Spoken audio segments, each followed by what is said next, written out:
काटेंगे तो कटेंगे। देखिए, ये पीडीए की ताकत से घबरा करके ये नारा निकाला गया है।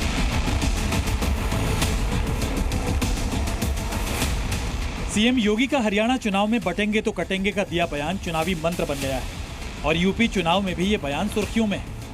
यही वजह है कि समाजवादी पार्टी भी इसी बयान के कार्ड के तौर पर नए नए पोस्टर्स के जरिए अपने वोट बैंक की एकजुटता की बात कह रही है। एक बार फिर एसपी दफ्तर के बाहर एक पोस्टर लगाया गया है जिसमें दावा किया गया है कि पीडीए जोड़ेगी और जीतेगी। समाजवादी पार्टी की कोशिश है कि वो किसी भी तरह से अपने पीडीए के वोट बैंक को बनाए रखे, क्योंकि इसी के जरिए उसे लोकसभा चुनाव में बड़ी जीत मिली थी। लिहाजा एक के बाद एक इस तरह के पोस्टर लगाकर वो अपने वोट बैंक को बनाए रखने की कवायद में जुटी और जीत के फॉर्मूले के तौर पर इस बार भी पीडीए पर ही दांव लगाया जा रहा है।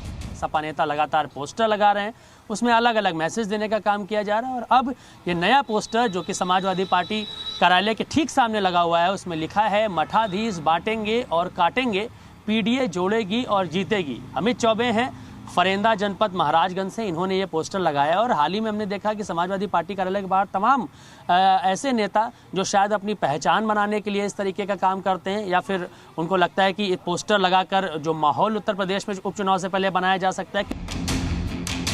कुछ दिन पहले भी एसपी दफ्तर के बाहर पोस्टर लगाया गया था जिसमें ना बटेंगे ना कटेंगे का नारा दिया गया था।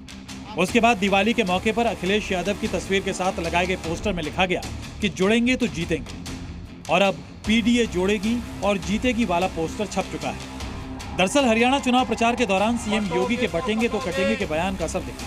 वहां जीत मिली तो इसे महाराष्ट्र विधानसभा चुनाव में भी आजमाया जा रहा है। मुंबई की सड़कों पर सीएम योगी के बयान के पोस्टर लगाए गए, जिसका साइड इफेक्ट अब यूपी की सियासत में नजर आ रहा है।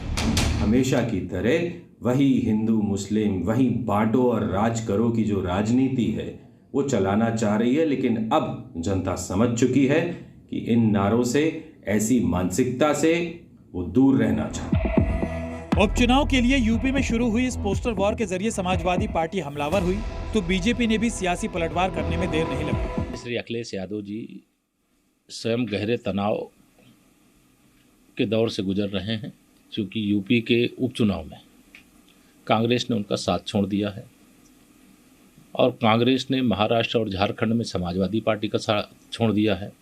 इसलिए श्री अखिलेश यादव जी जो उपचुनाव हो रहा है उसमें 9 की 9 सीटें हार रहे हैं, इसलिए बौखलाए हैं। समाजवादी पार्टी इतनी बौखला गई है कि कैसे जाति मजहब के समीकरणों को साधे, कैसे सबको साथ लेकर के चल सके।